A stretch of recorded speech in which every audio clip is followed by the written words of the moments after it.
It's a mind-blowing day in the world of Magic the Gathering. There has just been a crazy leak from the upcoming Spider-Man set. On top of that, Wizards of the Coast has created a brand new card that lets you use legendary artifacts as your commander. But good luck getting that card. And as an added bonus, Wizards just introduced a scummy new concept for Commander. Magic. I am a wizard! History. I'm an old wizard! The magic historian. My bones hurt. Greetings! Owners of fine luxury cardboard rectangles, my friends. I hope the day finds you well because we have gathered for a juicy installment of Mega Magic News. We've got the crazy leak, we've got insane new cards to look at, the Commander Scummy, and other news. So let's start at the top with the fact that Gen Con is going on this weekend. And there's going to be a free Learn to Play event for Wonders of the First happening there this weekend, which if you've seen some of my other videos, you know I've been having a lot of fun with that game recently. So I actually made a beginner's guide over on one of my other channels that covers both the flavor concepts, what the different factions are about, and their gameplay style. So if you want to check that out, I will leave it linked for you down in the comments below. Moving on to the Magic the Gathering news, let's take a look first of all at the leak. Let's get Carnage up on the screen. So this is Carnage Crimson Chaos. And it is kind of fun to have a card that's named after Chaos show up in a chaotic leak style setup. So this is 1 red, 1 black, and 2 for a 4/3 legendary symbiote villain. He's got Trample. When he enters, return target creature card with mana value 3 or less from your graveyard to the battlefield. It gains this creature attacks each combat if able, and when this creature deals combat damage to a player, sacrifice it. And this card also has Mayhem for a black and a red. Now the crazy part to me is as I go through this card, I recognize how much Magic has been power crept because I look at it and I go, you know what? For a rare, this feels tame for the current era. A 4-mana 4/3 trample that lets you resurrect guys from your graveyard feels tame. So ultimately, if you don't know what Mayhem is, we'll cover that for a quick second. It's an upgraded kind of Madness. Madness's ability from back in the Torment days, where when you discard a card from your hand, you can play it as you're discarding it. Mayhem changes that up and says, if this card is in your graveyard and you discarded it this turn, you can cast it from your graveyard. So in some ways, it's actually stronger than Madness, and in other ways, it's weaker. The fact that you can use the ability throughout the entire turn that the card has been discarded makes it stronger than Madness. But the fact that you have to adhere to the timing rules of casting it when it's in your graveyard make it weaker than Madness. And by that I mean, with Madness, you could discard a card and play a sorcery at instant speed because you get to cast it right when you're discarding it. But when you do this discard with Mayhem, you can only cast the card when you normally could. So, for example, if you discarded Carnage during your opponent's turn, you would not be able to use the Mayhem ability and play it from the graveyard. But this is a very powerful effect for 2 mana. All you have to do is pitch Carnage into your graveyard, pay 2 mana, and then you can cast him. And then on top of that, he comes into play and brings another dude back from your graveyard. In terms of the flavor, I'm not 100% sure what's going on here because I don't know Spider-Man. I know that Carnage is obviously the same kind of vibe as Venom, right? He's another alien symbiote that links up with people. I don't know specifically who he hooks up with. I'm not sure if Carnage moves around to different people, but as far as I understand, Carnage is more interested in destruction than Venom is even. He's even more over the top, and apparently he can just res other people. Does his symbiote flow over onto other people's corpses and reanimate them? That's the part I don't understand. It is kind of a wild concept, right? And the artwork, admittedly, it is a bit muddy here when you look at it. It's kind of fuzzy, but it is pretty intense too. You can see this hand rising up, which I presume is the other creature that's being brought up, and it puts some kind of battle lust into them where they have to charge into battle, but at the same time it's short-lived. Does the symbiote consume the person? Honestly, it's genuinely interesting from a flavor perspective. A bunch of the Spider-Man stuff, like the flying ham man or whatever, I'm just like, okay, it's a gag. But every once in a while, one of the cards makes me go, I wonder what's actually going on here. It's pretty interesting. So, in terms of where this leak came from, it's a bit of a head scratcher, right?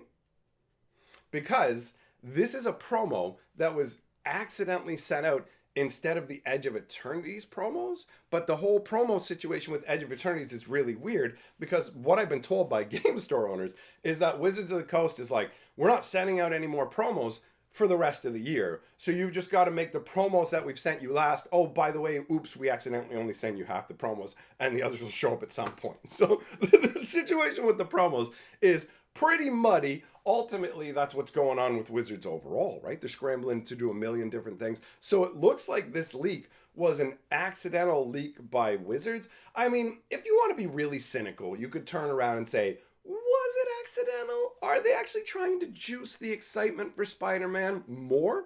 That could be the case, because Spider-Man suffers from some real problems. If you've been wondering up until this point why Spider-Man looks the way it does, it has been confirmed that this was originally supposed to be an Assassin's Creed style set. And by that I mean it was supposed to be a small aftermath set with fewer cards per pack and fewer cards per set. But at the last minute, Wizards had to scramble and make a bunch of changes. And it was funny watching them try and do the PR tap dance where Rosewater's like, well, you know, we actually changed the set because we wanted to focus on like pick 2 draft, and we just wanted to get more cards in the set. And it's like, so you originally made the set smaller, and then your marketing data said that these sets don't sell well at all and are doing abysmally, and you shoved the big score into Thunder Junction. But at the same time, you looked at the Spider-Man set, which was the exact same thing as this failed product, and went, you know what this needs? A new draft format and more cards. And that's completely independent of the fact that this is a terrible product and isn't going to sell. Let's just, out of nowhere, spend a bunch more time and money on development, right? So they're backpedaling on this one. So Spider-Man is going to be a weird beast, and Avatar is probably going to fall under the same kind of umbrella. They've just come out and recently said that for future Marvel sets, we will be seeing things like Commander decks. So these two sets totally smack of a last-second Assassin's Creed style shift up. We know for a fact that happened with Spider-Man because it's been confirmed, and for Avatar, it's tentative, but likely. Now, let's talk about the insane new card that lets you have any legendary artifact as one of your commanders. Put it up on the screen. This is a card, first of all, you will most likely never own in your life. Ormakar Relic Wraith. A black, a blue, and 1 for a 001/001. It's fun the way they did the power and toughness on this. So, Vigilance, Menace, Lifelink, and then the key ability, Precious. You can have 2 commanders if the other one is a legendary non-creature artifact. And obviously, if you know Lord of the Rings, the Precious is a reference to the One Ring. So this is something that's meant to let you play with the One Ring as your commander. That is the intent behind it. And as long as you control your Precious, Ormakar gets +X/+X, where X is the mana value of your Precious. So basically, if you played this with the One Ring, like the flavor concept of him once, you're going to pay 3 mana for a 5/5 that lets you play your One Ring over and over and over and over, as if the One Ring wasn't already busted and ridiculous, right?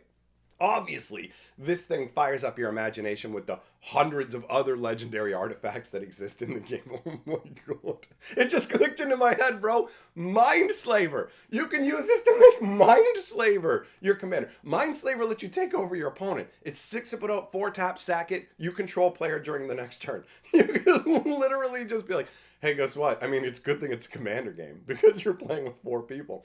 But in like one-on-one, it's just like, hey, I'm going to take all your turns. I think you're done doing anything I don't want you to. All you got to do, obviously, is have a way to crank your mana up 2 times, like by 2 each turn, so that you can afford the commander tax to recast the Mindslaver. But obviously, Ormakar is entirely 1000% busted. This might be, depending on if you're new to Magic, your first experience with Heroes of the Realms cards. So if you were getting all hyped going, oh baby, I can't wait to get this card, I have terrible news for you. There are at most 24 of these cards in existence, and most likely there's probably only 5 to 10 or fewer of these cards because Hero of the Realm cards are a very special thing created by Wizards of the Coast specifically to gift internally to their employees. So depending on whatever project you worked on, they will actually give you a card themed on that, which is really neat actually. The amount of effort that's put into making these cards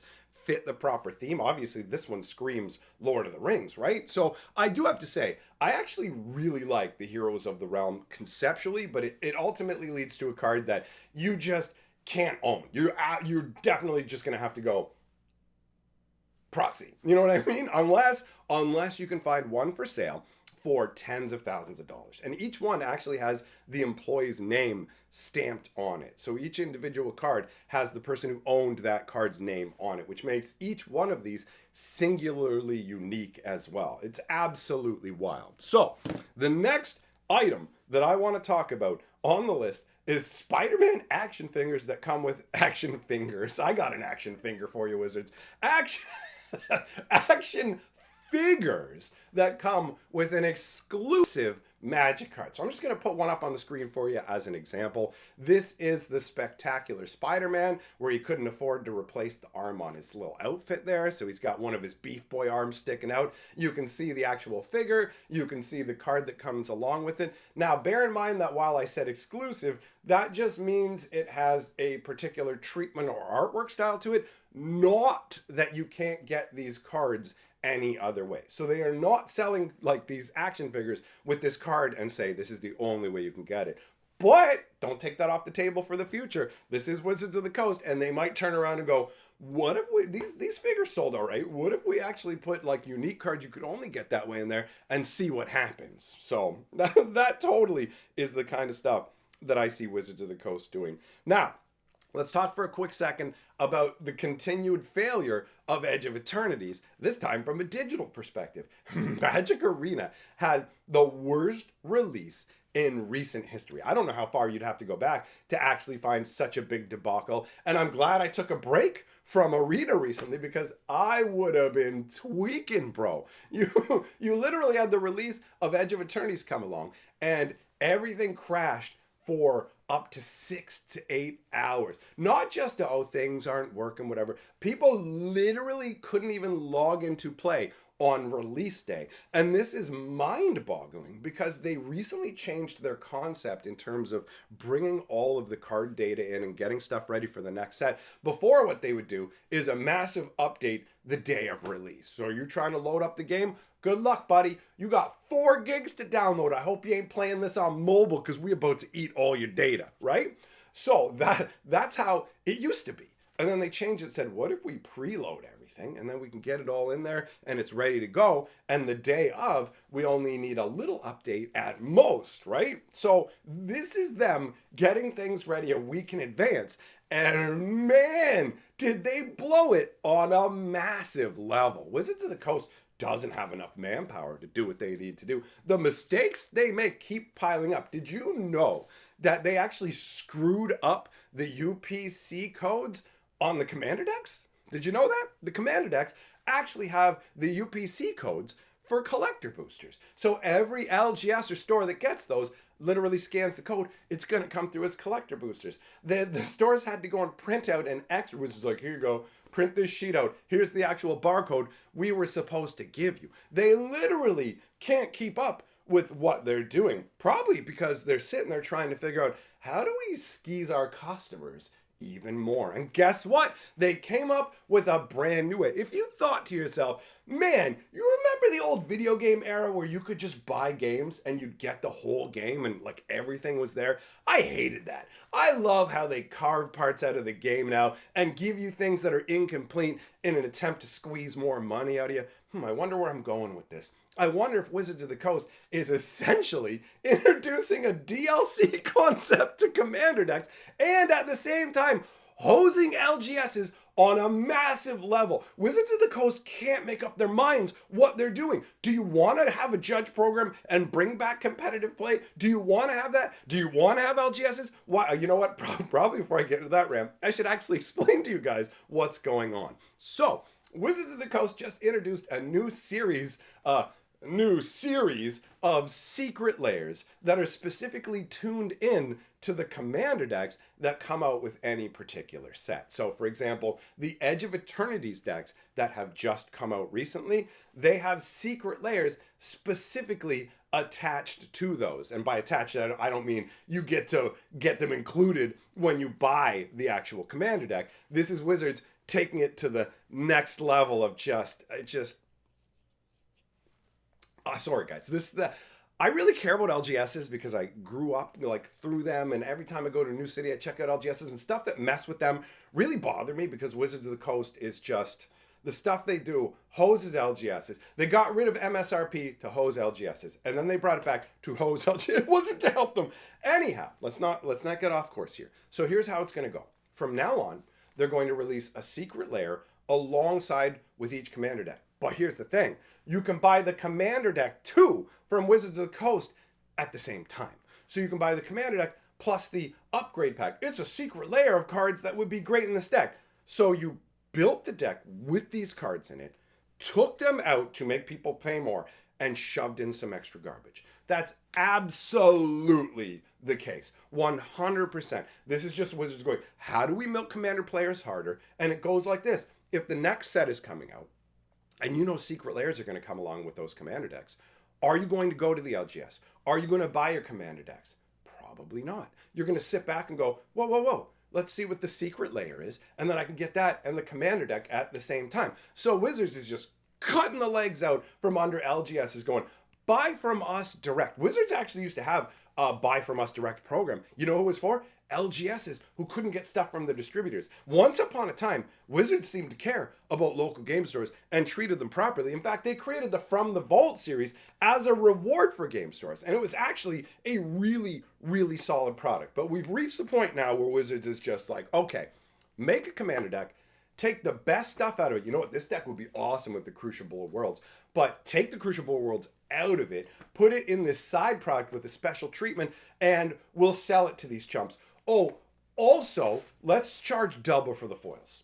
Let's just go ahead and go, oh, a regular version is this price. The foil version is double. They already did that with the Littlest Witch, man. Do you remember that? We talked about that. They wanted double the price for the foil secret layer. And guess what didn't sell out? The foil rip-off secret layer. So this cheeses me off, man. Like, for real. Wizards of the Coast just turn around and be like, hey, LGSs, we're going to make an insane amount of products. We're going to dump them out every 6 weeks. Like, if you guys have been wondering why Spider-Man, why Avatar have been shoved down our throat while Edge of Eternity is happening, it's not because of us. Wizards of the Coast already sold their Edge of Eternity stuff. This is all them targeting distributors, LGSs, and trying to get them to lock in pre-orders. So like, yo, you got to buy all this stuff for 6 months down the road. You got to put all this money into each of these products. Like, the harsh reality is that ever since Markov Manor, Wizards of the Coast has been elbow dropping the relationship between distributors and stores. Seriously, if you weren't back around that time, Markov Manor